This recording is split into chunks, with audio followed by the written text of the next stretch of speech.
प्रकृति के सुकुमार कवि सुमित्रा नंदन पंत द्वारा रचित जगजीवन में जो चिर महान या प्रार्थना या वंदना शीर्षक कविता को लेकर मैं आज आपके समक्ष उपस्थित हुआ हूं। एक वीडियो के रूप में मैंने इस कविता को 2 भागों में बांटा है। पार्ट 1 वीडियो में मैं सिर्फ इस कविता का वाचन और कविता का मूल भाव या सार या सारांश अत्यंत ही सरल भाषा में आपके समक्ष प्रस्तुत करना चाहता हूं और पार्ट 2 वीडियो में मैं इस कविता की शब्दार्थ सहित सप्रसंग अर्थ या व्याख्या को अत्यंत ही सरल भाषा में आपके समक्ष प्रस्तुत करना चाहता हूं।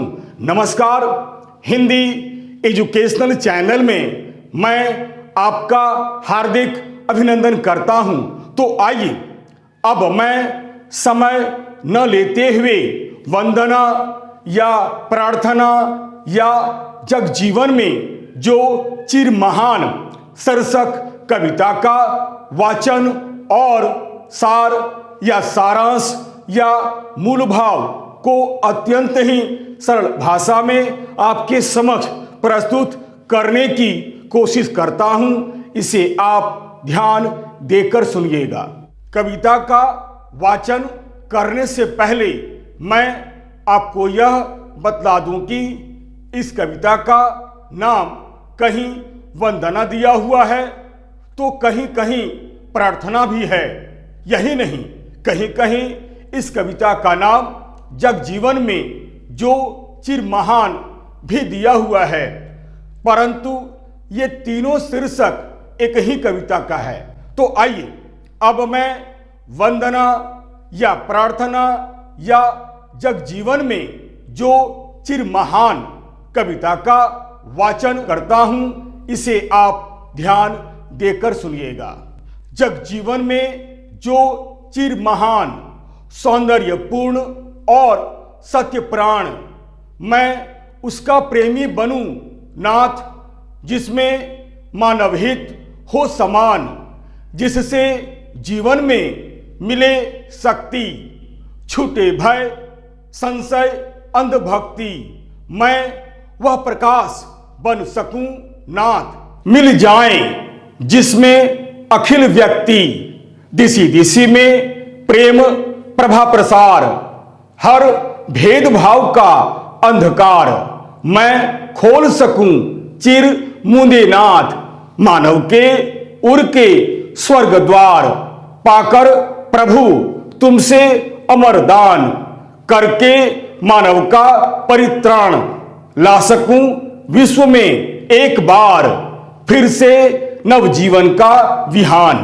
आइए अब मैं वाचन के बाद जगजीवन में जो चिर महान या प्रार्थना या वंदना शीर्षक कविता का मूल भाव या सार या सारांश आपके समक्ष अत्यंत ही सरल भाषा में प्रस्तुत करने की कोशिश करता हूं, इसे आप ध्यान देकर सुनिएगा। जगजीवन में जो चिर महान या प्रार्थना या वंदना शीर्षक कविता का मूल भाव या सार या सारांश। जगजीवन में जो चिर महान या प्रार्थना या वंदना शीर्षक कविता छायावादी कवि सुमित्रा नंदन पंत द्वारा लिखित एक बड़ी ही सुंदर कविता है। यह कविता उनकी एक प्रसिद्ध कविता है। दरअसल यह कविता एक प्रार्थना गीत है।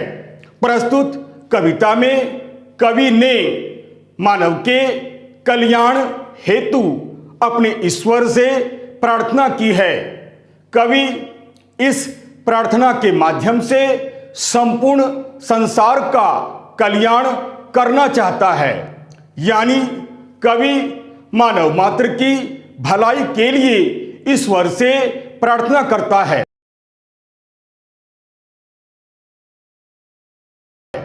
कवि उन गुणों से प्रेम करना चाहता है जो संसार में महान हो तथा सत्यम, शिवम और सुंदरता से भरे हुए हो। यही नहीं, कवि ईश्वर से प्रार्थना करते हुए कहते हैं कि हे प्रभु, यानी हे ईश्वर, मुझे ऐसी शक्ति प्रदान करें जिससे लोगों के मन में बसे हुए भय, संशय और अंधभक्ति सदा सदा के लिए मिट जाए। यानी संसार में रहने वाले लोगों के मन में बसे हुए सभी प्रकार की शंकाएं और संदेह समाप्त हो जाए और समाज से अंधविश्वास जैसी बुराइयां हमेशा हमेशा के लिए मिट जाए। यही नहीं, सारे संसार में समानता का प्रकाश फैल जाए और लोगों का जीवन सुख और समृद्धि से भर जाए। समाज से ईर्ष्या, द्वेष, छल कपट जैसी दुर्भावनाएं हमेशा हमेशा के लिए मिट जाए। समाज की तमाम तरह की बुराइयां हमेशा हमेशा के लिए समाप्त हो जाए, ताकि एक सुंदर और स्वस्थ समाज का निर्माण हो सके।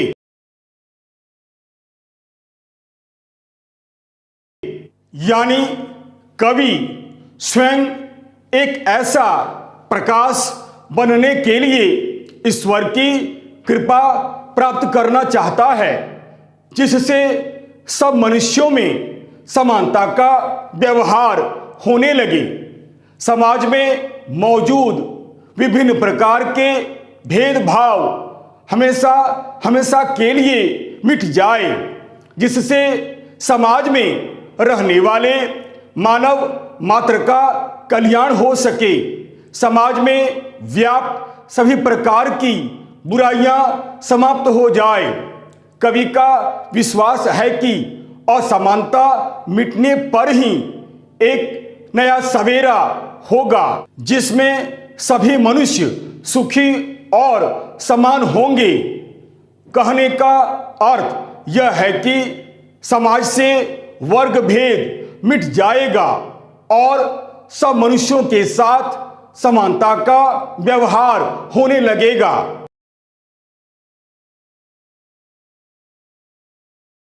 इस तरह हम देखते हैं कि वंदना या जगजीवन में चिर महान या प्रार्थना शीर्षक कविता में कवि सुमित्रानंदन पंत जी ने मानव मात्र के कल्याण हेतु ईश्वर से प्रार्थना की है।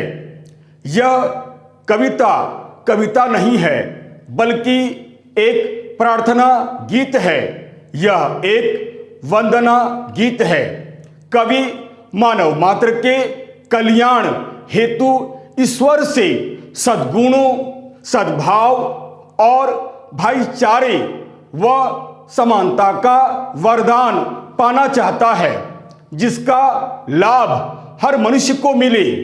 कवि का मानना है कि जब तक समाज से अन्याय, अत्याचार तथा शोषण खत्म नहीं हो जाएगा, तब तक एक नए समाज का निर्माण नहीं हो सकता है।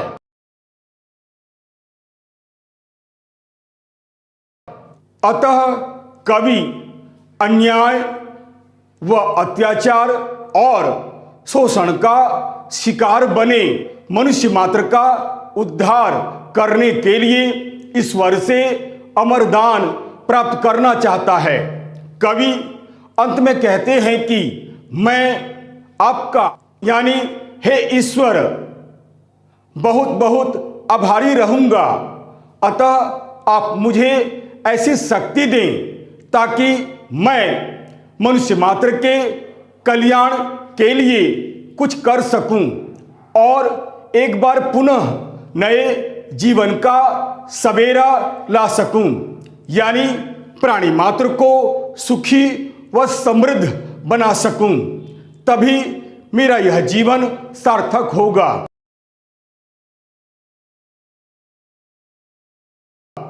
इस प्रकार वंदना या प्रार्थना या जग जीवन में जो चिर महान शीर्षक कविता में कवि ने मानव के कल्याण हेतु अपने ईश्वर से प्रार्थना की है।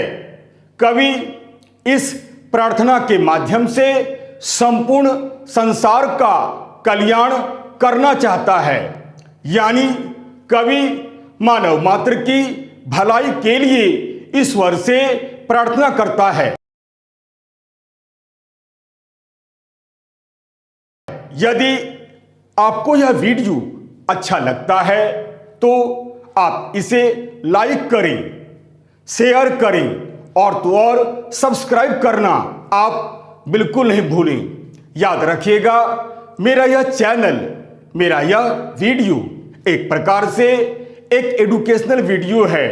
यह एक एजुकेशनल चैनल है, अतएव छात्रों की भलाई के लिए आप इसे लाइक करें, शेयर करें और तो और सब्सक्राइब करना आप बिल्कुल नहीं भूलें। और हाँ, यदि मेरे वीडियो में अगर आपको कहीं भी किसी प्रकार की कोई कमी दिखलाई पड़ती है तो आप कमेंट्स द्वारा हमें अवश्य सूचित करें, ताकि मैं उन गलतियों पर ध्यान दे सकूं और आपके लिए एक बहुत ही सुंदर छात्रोपयोगी वीडियो बनाकर प्रस्तुत कर सकूं, ताकि आप अधिक से अधिक इसका लाभ उठा सकें। तब तक के लिए नमस्कार, धन्यवाद।